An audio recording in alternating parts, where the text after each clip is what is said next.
If you ever talk about your salary or your work, I will get someone to kill your family. That's a real threat made by a boss to a worker.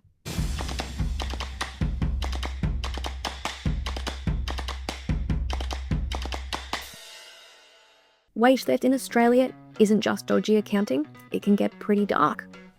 But even when it's not that extreme, wage theft is everywhere. And most of the time, you don't even see it coming.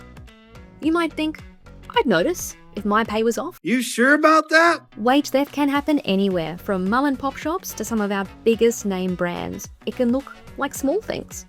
No penalty rates on a public holiday, a missing payslip, even starting work just 10 minutes early. For workers at Cotton On over 10 months, all those little cheeky 10-minute expectations added up in stolen wages, which those workers won after they campaigned with their union, United Workers Union. That's us. And they made it public to force their employer to pay them back for all those sneaky 10-minute demands.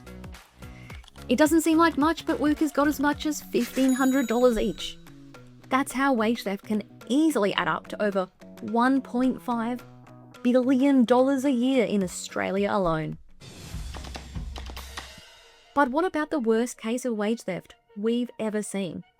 Dello Bay and Mayat came to Australia from the Philippines for a better life. Instead, they ended up working up to 12 hours a day, 6 days a week at a massage parlour in Canberra called Foot and Tie.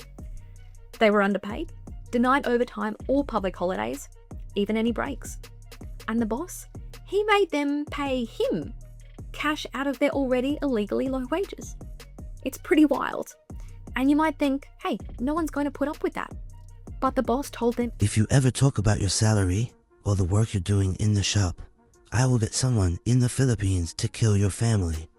I have so many connections in the Philippines. My friend kills people as his job.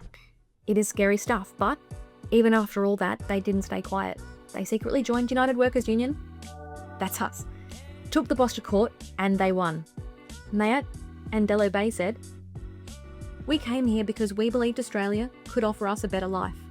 Instead, we experienced frightening, inhumane treatment. We regained our voices, but no one should have to experience what we went through or how long we had to wait for justice.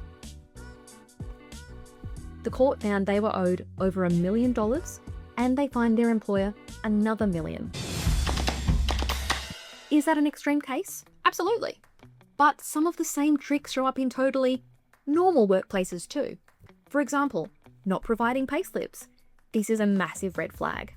This is how a lot of bosses get away with ripping off their workers. Employers are required to supply payslips. Digital or hard copy, every payslip must include your hours of work, your hourly rate, the dates you worked, any penalty rates owing if it's a public holiday or a weekend, any overtime and loading, any leave you took with loading, and your super fund, including how much is being paid into it.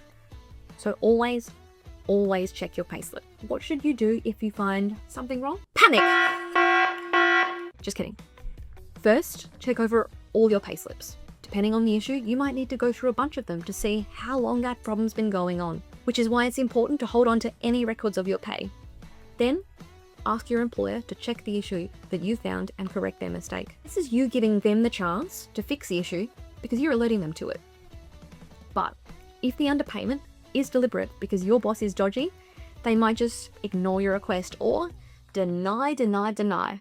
But since January 2025, that is a crime. Deliberately underpaying workers is wage theft, and it comes with big fines and substantial payouts, even potential jail time.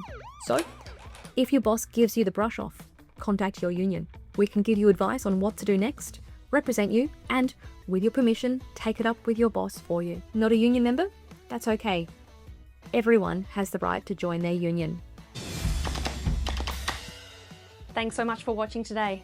If you think wage theft and other issues like that are important, make sure you like and subscribe.